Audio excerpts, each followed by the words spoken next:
Hello, everybody. You're listening to Wave of the Planet with your boy, DJ Big Bopper. And your girl, DJ Shar Dangerous. It is Wednesday, my dudes. Hey, what up? You got any music for us today? I do. You go first. Okay, I'm going to go first. My song of the day is going to be Unravel by Jonathan Young. He does covers of a lot of different songs. He does a cover of a lot of different Disney songs. So I'm sure there's some version of a Disney song that you will enjoy. So check him out, Jonathan Young. He's great voice, and I mean he can go through all kinds of different spectrums of music that he when he sings, and it's phenomenal. And you should definitely check him out. So mine is it's so hard for me every week because I listen to so much music. I literally will go to my Spotify and hit shuffle on a playlist. So the one that and then I'll if I land on it, I'm like, yeah, this will do. Or I'm like, no. Mine is Elevate by St. Lucia. Okay. I think you'd like it. It's got a really good vibe. It's got a really good beat to it. And it just, like I said, it's one of those songs that I like to have my windows down and just rolling down the street. So it's my song of the day. Heck yeah. What happened this week, Bob? Well, we're going to talk a little bit about, we got two different things going on with two different fathers. The first one is going to be with Michael Jackson's father. Yeah, Joe Jackson just passed away. How do you feel? Well, he passed away with cancer, which I feel is a pretty terrible way to go. Yeah, it is for sure. And he's been around for a while. He was Michael Jackson's talent agent. He's done a lot of work in his life, and it's just sad that his son had to go before him. I don't think. Yeah. Also, this is so hard to talk about and not necessarily remain neutral, mm-hmm. but you know what I mean, because Joe Jackson wasn't the nicest guy. No. He was a manager to his kids, mm-hmm. But he wasn't the nicest guy. He made him money, but at the end of the day, I think that his relationship with his children suffered a lot, and mm-hmm. so he was 89 years old. He just passed away this morning, so we're breaking the news. They had a lot of reports against him on emotional and physical abuse from the children, mm-hmm. and he also admitted to Oprah Winfrey that he hit his children with a strap and had no regrets over doing it. Yeah. But he said it kept them out of jail. Yeah. And it kept them right. I think he had the attitude that a lot of older, I'll say African American parents have, that we're gonna do what we can to make sure our kids turn out right. Mm-hmm. So he saw an opportunity in his kids where they could be successful, and he made it happen. So with that, mm-hmm. he kept them out of trouble. He, got them on a path to where they would be successful. But I think that in that he kind of neglected, per se, I guess, his relationship with his kids. I know, towards the end, they didn't really have a good relationship. Mm-hmm. The end of the Jackson 5, per se, they felt a lot of pressure. And so he did just pass away with pancreatic cancer, it was. So, like we said, there's a lot of them are reporting a lot of the news sites. One site that I do like online is The Onion. I guess it's for comic relief. Mm-hmm. There's so much stuff going on in the world. It's a satirical news source. It's completely satirical, but I think it's hilarious when people see their stories and retweet them and they're like, this is ridiculous, blah, blah, blah. And I'm like, oh, it's not real. But one of The Onion, they came out 15 minutes ago and said, heavenly sources confirm that Joe Jackson's already screaming at Michael. Oh, God. So they're trying to make light of it. It is very serious and, sad of his passing. He was 89, so rest in peace. And then... we had some other dad news, though, huh? Yeah, we do have other dad news because there was Nellie's father. We're talking about a little bit about that falling out with your parents. So Nellie's dad went to Ashanti's concert, and if you don't know, Ashanti is Nellie's ex-girlfriend of 10 years. Well, see, I don't know how, I'm so naive. I didn't know that Nellie and Ashanti dated, right? But I knew who they were separately, of course, mm-hmm. and I knew they had music together, and I loved them together, but I didn't know that they were together. Mm-hmm. So That was a shock to me. Well, they'd been together for about 10 years when they split up in March of 2015. Oh, wow. They've been together for a while, and I guess his father went to a Shanti concert, took a picture with her and posted it online, and he did not like that. He said, in one of his tweets, he goes, "The word father is a strong word.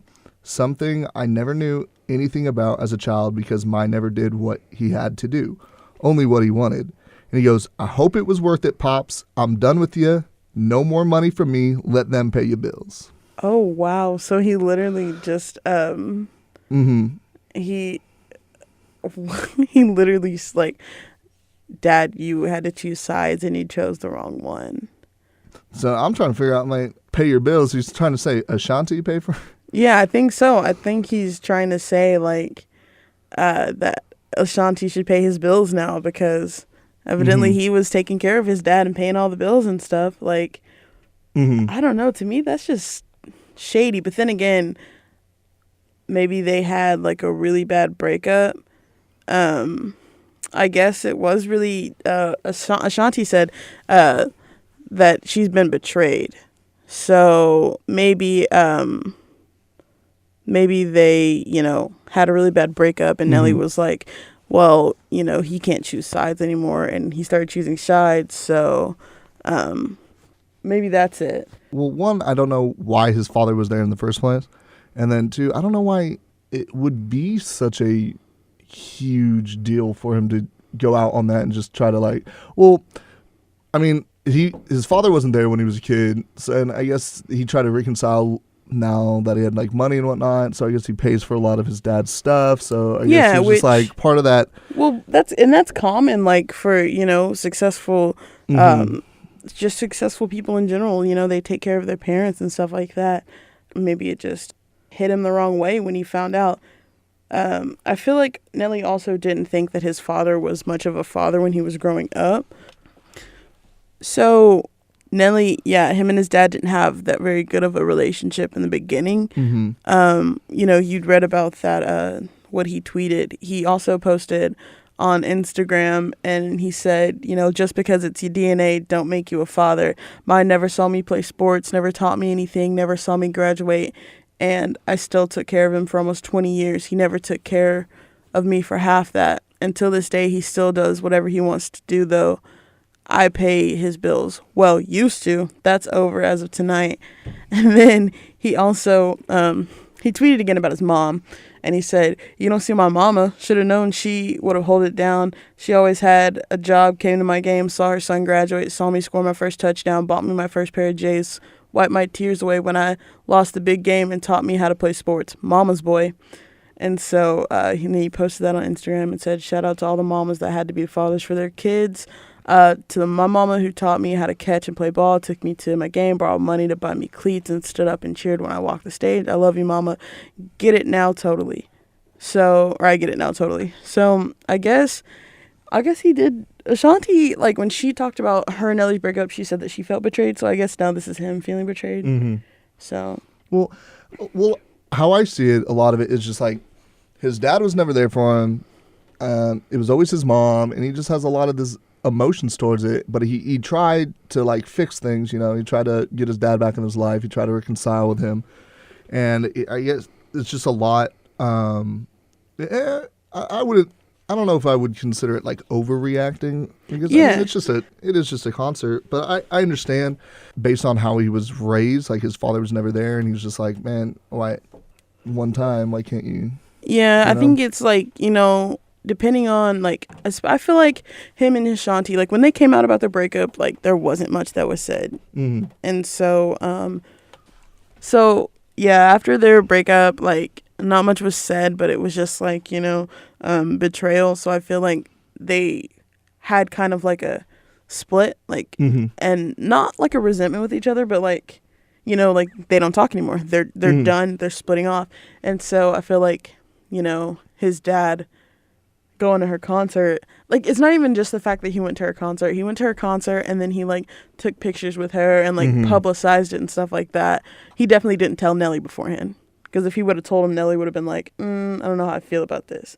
But he publicized it, and then Nelly found out through social media, and then this is what Nelly did. He reacted and not responded. So that's how I feel about it. I agree. I think well, I don't really know the whole situation, but I think he overacted a little bit. I mean, there obviously is a lot from the past that maybe this was just the final straw for him, and he just kind of freaked out. So, yeah. But I mean, hey, I hope that they can work it out.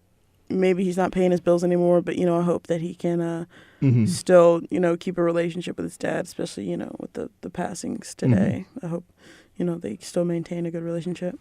So I actually ended up going out to Fort Worth last night. I went to this little barbecue place called Rowhead Smokehouse Barbecue, where I think almost every day they have like a little live performance going on there.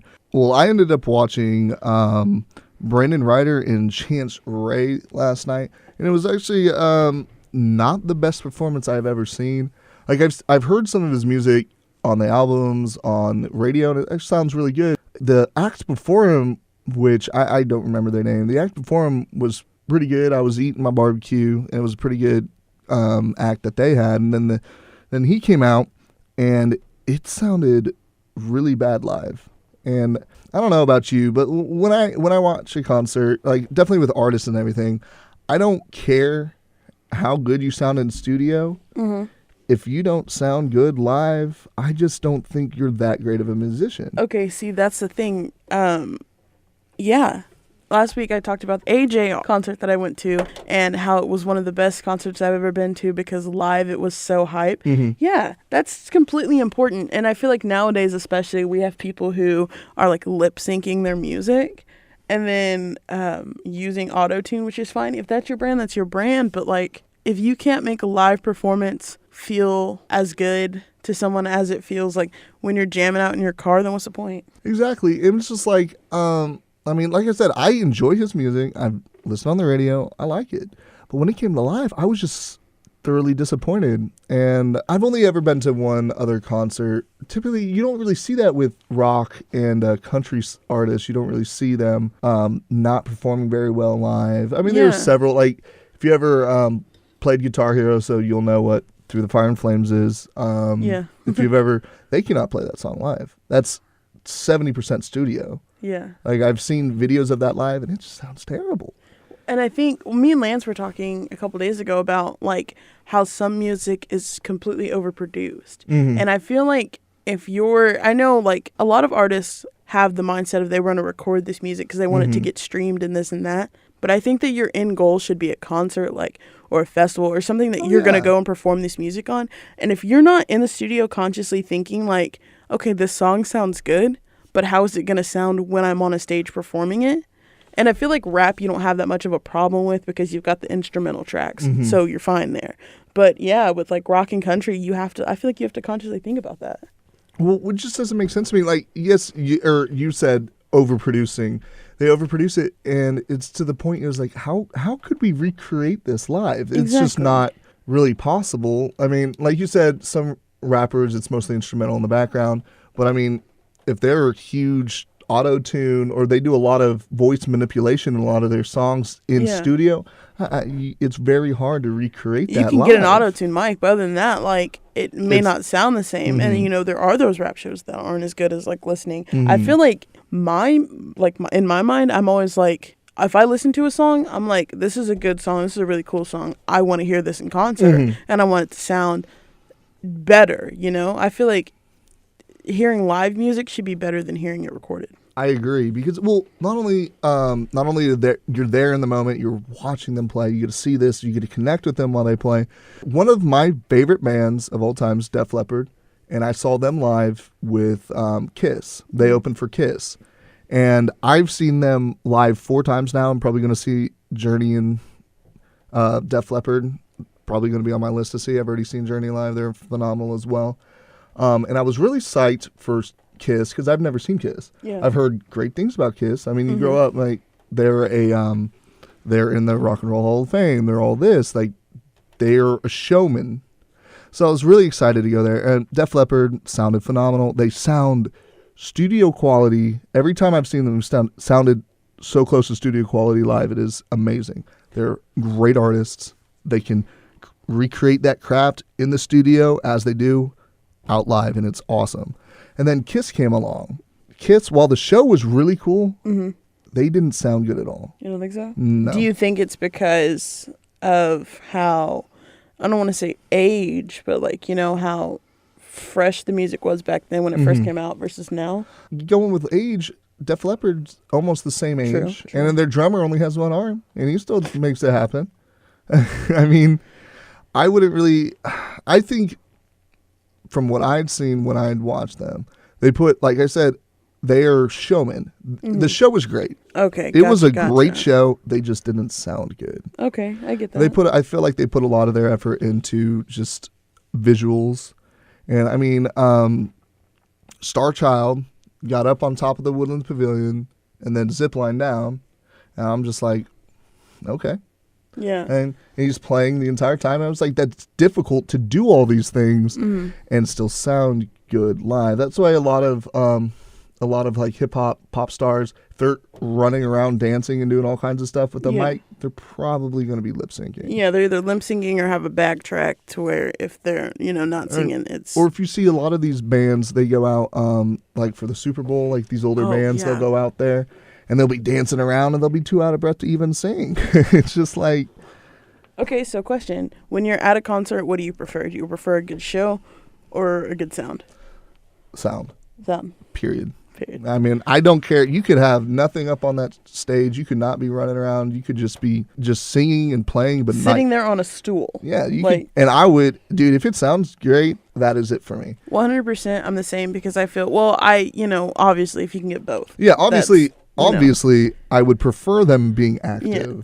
But if I had to choose between sounding good and looking good, I would go sound good because I paid this money to hear them live. Exactly. You paid this money for an experience, and while watching this show is a great experience, I mean, I feel like if I am at a concert, I want to be able to close my eyes and, like, you know, close my eyes, be there in the moment and, like, feel everything going on and hear it and just, like, be okay with that. And, like, if it's a good show, that's understandable. Like, okay, cool, it's a good show. But I want a good show and good music. And if I have to choose between the two, I want good music. You know? Like, that's the same reason why, like, while you're cleaning, right? Sometimes, or most of the time, I'll put on Spotify versus, like, watch a show or something because, number one, I'm going to be listening to music versus watching something. Right. You know? How I feel, like, as an artist, you should, I mean, I understand that there's studio things. Like, and when you're in studio, you want everything to sound perfect. Yeah, and it's I a get lot that. clearer and stuff like that. But and I mean, I 100% I understand that. But don't overproduce it to where you can never reproduce it. You know what I mean? Exactly. Because the thing is, like, consciously you know that every time you're in the studio making a new song, you're going to have to recreate that song in a live format. Whether you are going to do it acoustic or not, you know? So, yeah. Well, the thing is, even, and if you've noticed with a lot of rock bands, they actually do end up going back and do acoustic covers of a lot of their different songs.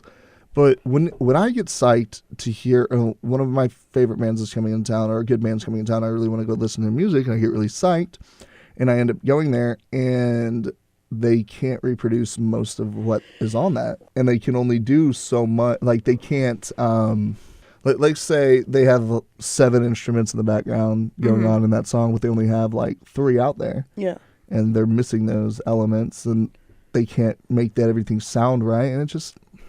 So when that happens, because I know what I would prefer, but what would you prefer them to do? Like, if they can't recreate the whole sound, would you rather them half butt it or would you rather them do it acoustic? Because I would much rather prefer acoustic. See, at that point, yes, acoustic would definitely be better. Do an unplugged version of it. Yeah. Or just not do that song and go on to another one that they can do. And see, I think that's a lot of the problem too, is like the most famous songs off of certain albums are so like overproduced and stuff like that. And then if they don't get performed live, people are like, why didn't you perform this? And you're like, well, they can't recreate that experience live anymore. See, like I said, I've seen Dragon Force and they did not play Through the Fire and Flames because they tried it.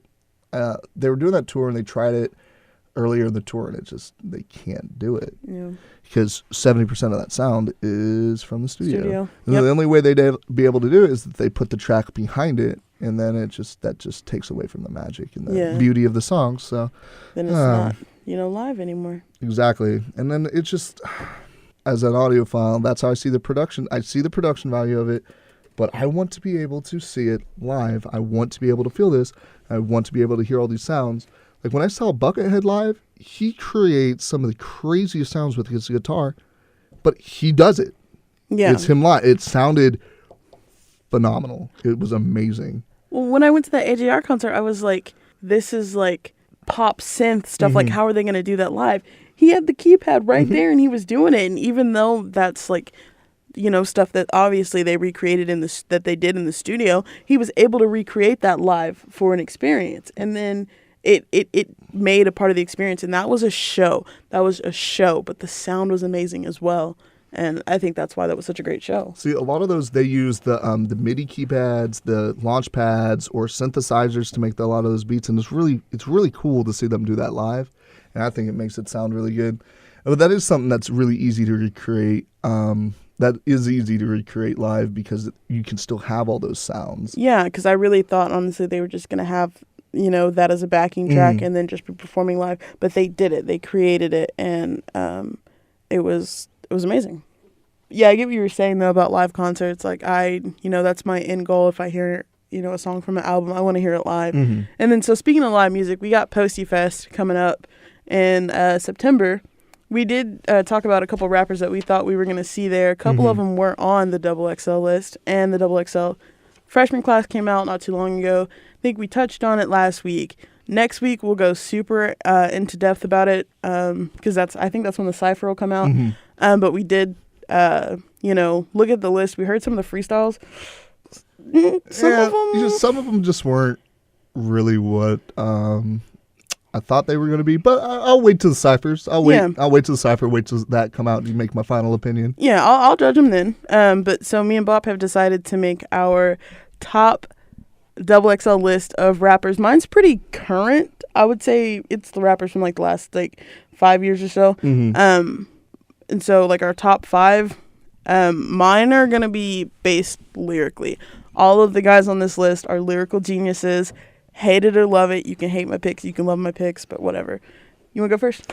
Yeah, I'll go ahead and go first. Why not? Are you going to go from 1 to 5 or 5 to 1? I'm just going to do, I can't really put them in. I have mine. These are just my top 5. All right. I can't really. All right, mine are ranked. Remember, these go all the way back from 2007 to 2018. So we got 11 years of artists to go through. Yeah. I'll say, actually, you know what? I probably will say he's my number 1 just because I enjoy his music. He's a great performer. He's a great comedian.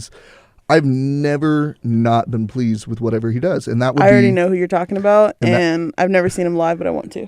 And that would be my boy Lil Dicky would be probably my top pick. The independent variable. I love his music. He's hilarious. His shows are hilarious. He's just a great personality, and I just think he's my number 1. But going off of that, I also have Kendrick Lamar. Yeah, of course. Denzel Curry, because he's ultimate. Yeah, no. Yeah, we listened to his freestyle a couple days ago. Oh my gosh. Yeah, that's good. And then we got Machine Gun Kelly. Brick Squad. And J. Cole. Of course. That would be my top 5. Yeah. And they're not in order. They're just not top 5 except for Lil Dicky's number 1. Okay, we share 3 of the same. Mine are ranked. I had to rank them because if I didn't rank them, you wouldn't take me seriously. So my number 1 is J. Cole. And like I said, this is lyrically. So lyrically, I feel like he is, I don't want to say the best, but he's amazing. What he does with his lyrics and the way, that he turns them into a story. I love that. And then my number 2 is Kendrick Lamar. Because, he's Kendrick Lamar, like for real. The same thing. His lyrics just, they take you into a story. My number 3 is Chance the Rapper.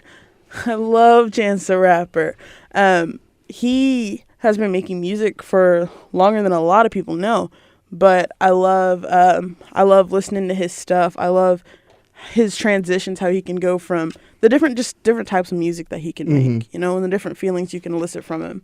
And then LD, I got Lil Dicky on mine. Lil Yep. Dicky is, it's funny because he started rapping and he just like thought he would never be taken seriously, and I feel like his music still isn't taken that seriously, but if you listen to his freestyles, he's so good.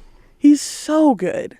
Like, the way that his brain must think so fast, like the way that he connects things and the way that he tells stories, and his music videos are so funny, and like his music is so funny. A lot of his songs, because he was a comedian. He wanted Yeah. to be a comedian before he ever even thought about being a rapper. Yeah.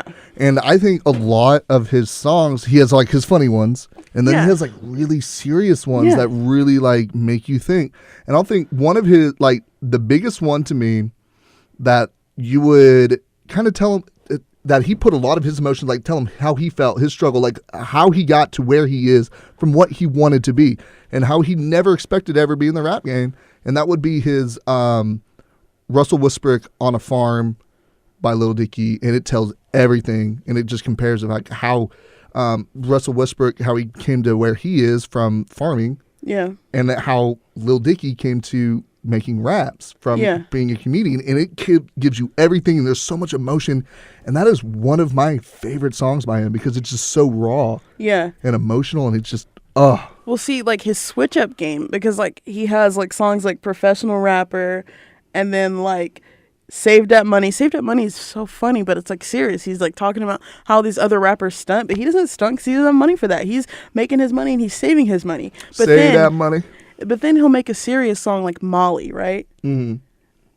And it's kind of funny too, because it's the hardest pill to swallow, and it's called Molly, but it's really about his ex-girlfriend who's getting remarried, you know. Mm-hmm. And he actually did go to her wedding when she got married, so that was nuts. But with Panic at the Disco, like he can, you know, go from like Professional Rappers with Snoop Dogg, Mm-hmm. so like his music is like different and varies, and I love it so much. And then the last one on my list is Mac Miller.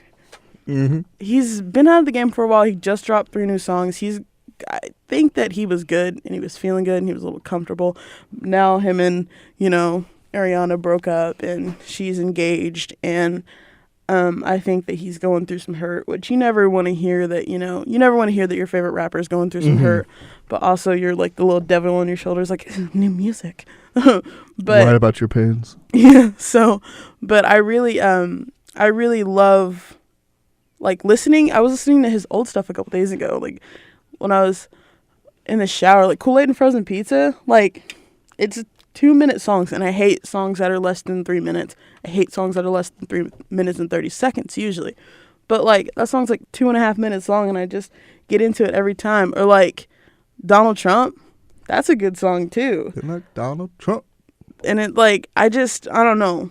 I feel like he's on a completely other plane, and I don't think he's got a new sound now. His sound now is a little bit more mellow than it used to be. But like he doesn't make jokey songs, but he makes songs that are just about his life and stuff. And then like Missed Calls, that was such a serious song. Like I used to listen to that song sometimes, and it would just like put you in a funk a little bit, because you're like, wow, he's hurting a little bit. But yeah, that's my list.